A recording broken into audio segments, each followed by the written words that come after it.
Assalamualaikum warahmatullahi wabarakatuh. Alhamdulillahi rabbil alamin. Asyhadu an la ilaha illallah wahdahu la syarika lah. Wa asyhadu anna Muhammadan abduhu wa rasuluhu la nabiyya ba'dah. Allahumma salli ala Muhammad wa ala alihi wa ashabihi ajma'in. La hawla wa la quwwata illa billahil aliyyil azim. Hasbiyallah wa ni'mal wakil. Ni'mal maula wa ni'mal nasir. Amma ba'd. Bapak-bapak, ibu-ibu, saudaraku seiman rahimakumullah.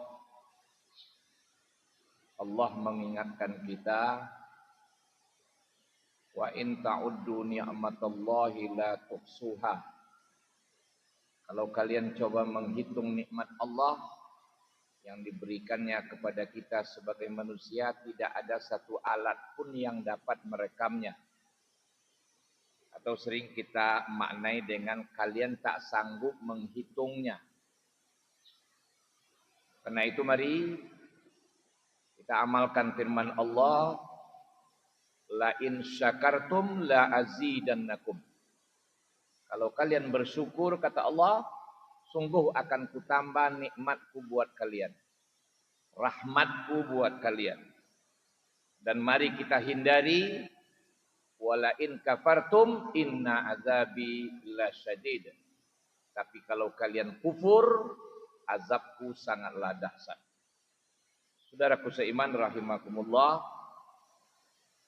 alhamdulillah kita telah merasakan bulan Rajab di tahun ini. Mudah-mudahan Allah panjangkan umur lagi menjelang Rajab yang akan datang, tapi dengan penuh amal soleh. Di bulan Rajab ini, mayoritas ulama berpendapat bahwa Muhammad sallallahu alaihi wasallam diisrakan oleh Allah Subhanahu wa taala, di mana beliau ketika itu dengan pengikutnya berada dalam keadaan kesulitan yang sangat masalah yang sangat besar, sementara solusinya belum nampak, jalan keluarnya belum didapat oleh Muhammad sallallahu alaihi wasallam. Bagi seorang yang memahami bahasa Arab, mendalami sastra, akan paham kenapa Allah memakai kata asra dan lailan. Padahal kalau Allah berkehendak memperjalankan Muhammad sallallahu alaihi wasallam, tidak ada kendala. Mau diberangkatkan pukul 12 siang atau pukul 8 malam, tidak ada masalah. Ya. Tapi kenapa dia pakai bahasa malam? Malam identik dengan kegelapan. Bahasa gelap sering dipakai oleh orang-orang yang ahli sastra, menggambarkan sesuatu masalah yang rumit, sementara jalan keluarnya belum nampak. Nah, itu yang dirasakan oleh Muhammad SAW ketika beliau diisrakan dan dimi'rajkan oleh Allah Subhanahu wa taala. Kematian Khadijah itu menambah kegelapan Nabi. Dia diserang, ingin dibunuh, ingin dimusnahkan dengan pengikutnya, dan selama ini Khadijah masih membantunya dengan harta dan moralnya di dirinya berjihad. Tapi di tahun itu Khadijah wafat. Tentulah bertambah masalah. Disusul pula oleh Abu Thalib, seorang manusia yang tidak mau mengikut ajaran Muhammad, tapi dia membela Muhammad SAW. Karena ada hubungan emosional. Rupanya yang seibu, seayah dengan Abdullah, itu Abu Thalib rupanya. Sedangkan Abu Lahab, Abu Sufyan, itu satu ayah saja dengan ayahnya Muhammad SAW. Jadi kenapa beliau dititipkan dan diterima oleh Abu Thalib, ada hubungan emosional yang sangat. Ya. Jadi Abu Thalib ini pembela Muhammad SAW. Biarkan aja lah Muhammad itu ya, menyiarkan, menyampaikan apa yang dia mau. Jangan kalian ganggu. Nah, tahun yang sama meninggal pula. Bertambah gelap lah. Sedangkan solusi belum nampak ini. Sudah itu Muhammad tanpa perintah Allah berangkat ke Taif. Allah belum merintahkan. Beliau berangkat dengan pandangan bahwa nanti di sana akan bisa diterima ajaran yang dibawanya. Tapi rupanya yang terjadi jauh dari harapan beliau. Sampai di sana beliau dicaci maki, dihina, dan dilempar. Lengkaplah sudah 3 kegelapan paling tidak. Makanya di ayat itu kan 3 kegelapan sebenarnya.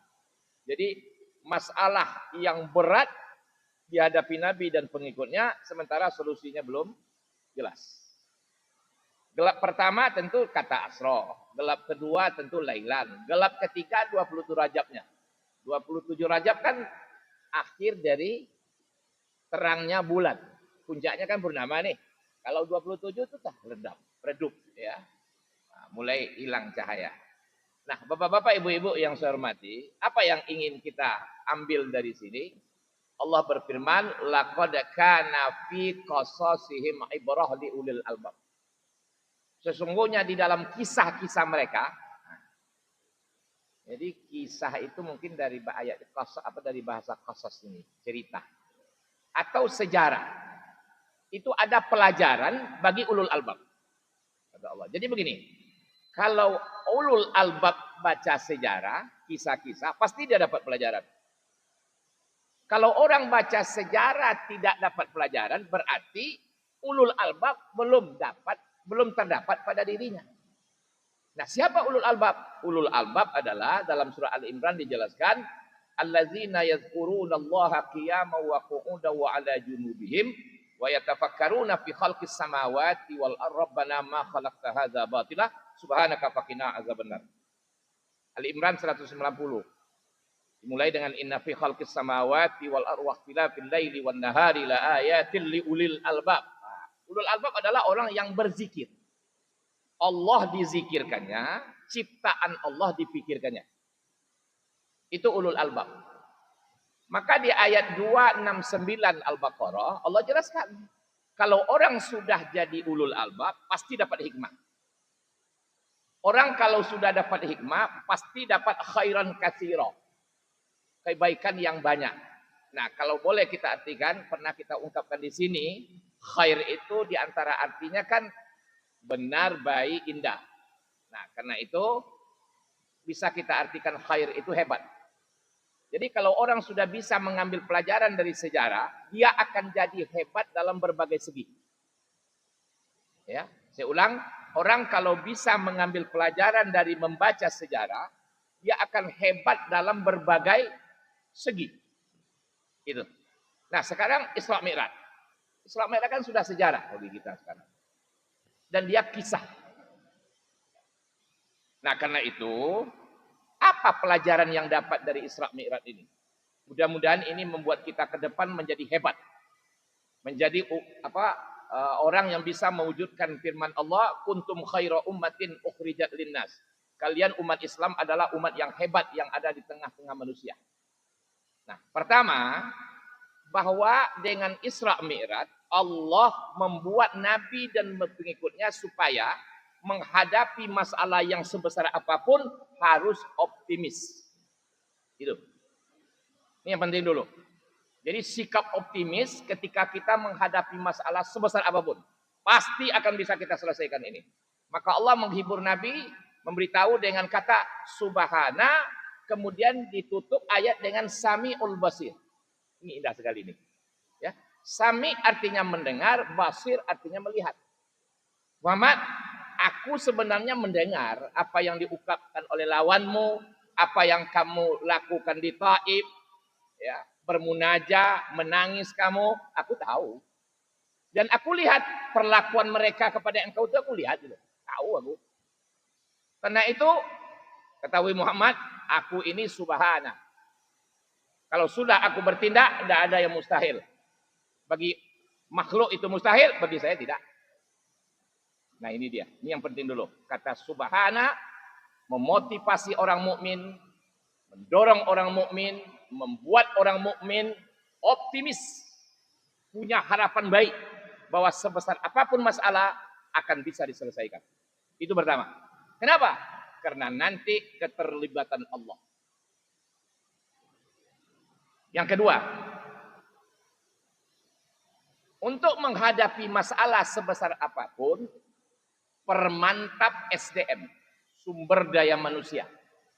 Nah itu makanya Nabi sebelum diberangkatkan menembus kegelapan malam, artinya lambang dari masalah, harus diterobos, harus diselesaikan, ya. Maka dadanya dibedah, dimasukkan iman dan hikmah. Nah ini yang disebut sumber daya manusia. Hikmah itu apa? Oh banyak kali penjelasannya oleh ulama.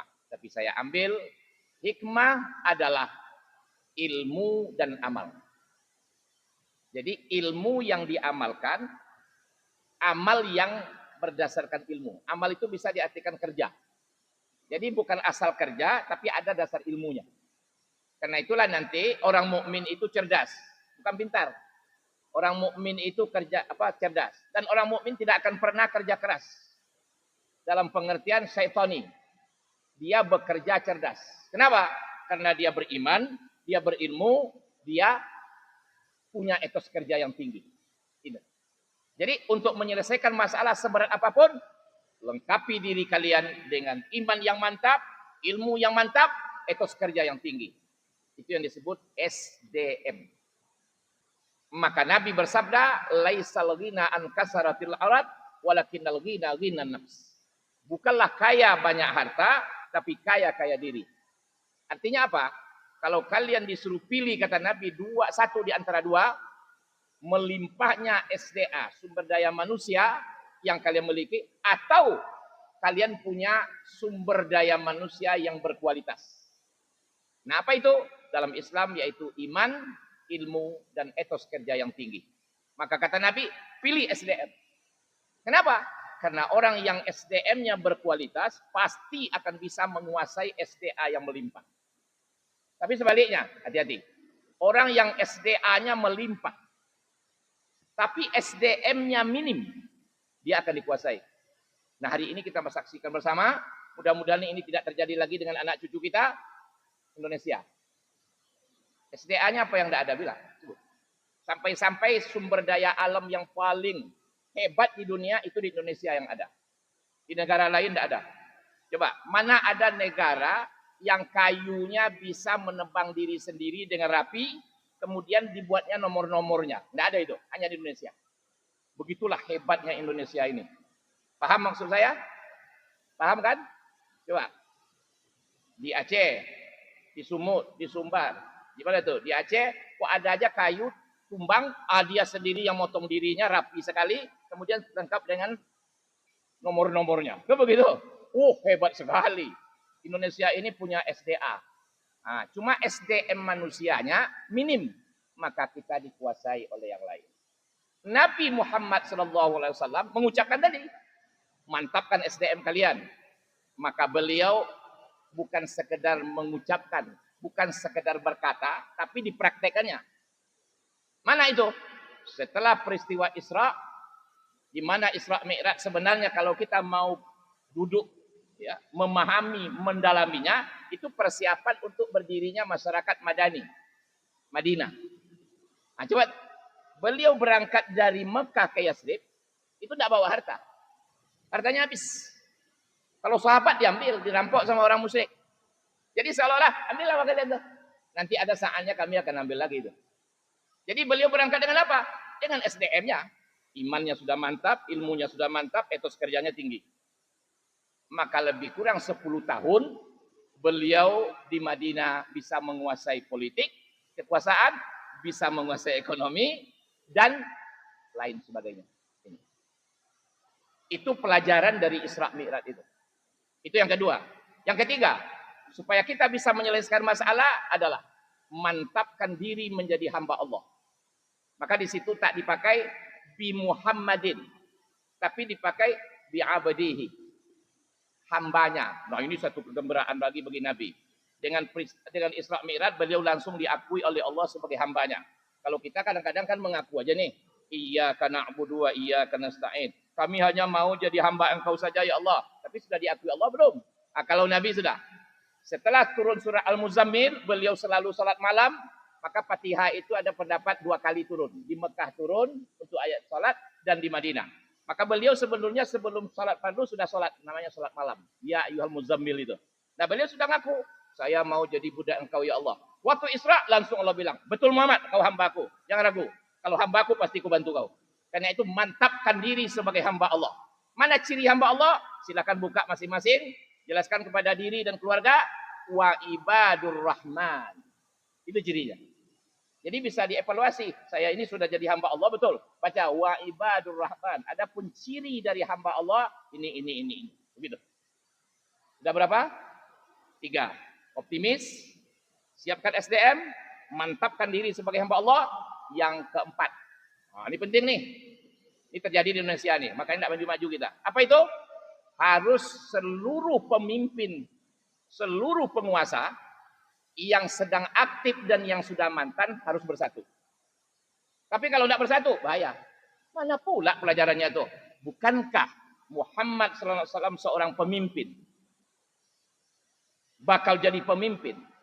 Sedangkan Adam, Yusuf, Ibrahim, Musa, dan nabi-nabi yang lain, Rasul, itu kan sudah mantan semua. Tapi Nabi ketemu. Oh, harmonis. Yang mantan tidak iri kepada yang aktif tidak membanggakan diri. Ini penting. Ya. Jadi mantan penguasa dengan yang sedang penguasa harus bersatu. Yang sedang berkuasa ilmunya banyak, betul. Tapi Anda kan minim pengalaman. Pengalaman hanya ada pada mantan. Ya, pada penguasa-penguasa yang pernah berkuasa. Nah, karena itu Nabi sedot. Apalagi di Mekah waktu itu Yahudi belum ada. Nasrani betul, Yahudi belum ada. Tapi beliau disuruh Allah mendirikan masyarakat Madani di sana.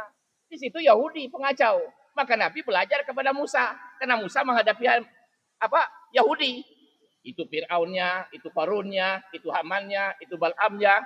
Ya, makanya ya pelajari dari Musa, maka terjadi dialog. Jadi dialog dengan Musa bukan sekadar kurangi sholat. Enggak, ambil pengalaman Musa, ambil pengalaman Ibrahim, ambil pengalaman Yusuf, semuanya lengkap pada Nabi. Maka 10 tahun berdiri masyarakat Madani. Akhir, untuk menyelesaikan masalah, jangan putuskan hubungan dengan Yang Maha. Nah, inilah sholat. Mantapkan diri, mantapkan hubungan dengan Yang Maha, dekatkan diri terus dengan Yang Maha. Itulah dia sholat. Paling tidak 5 hal ini solusi untuk menyelesaikan masalah sebesar apapun. Itulah pelajaran yang kita ambil dari peristiwa Isra dan Mi'raj. Subhanakallahumma wa bihamdika asyhadu an la ilaha illa anta astaghfiruka wa atubu ilaik. Assalamualaikum warahmatullahi wabarakatuh.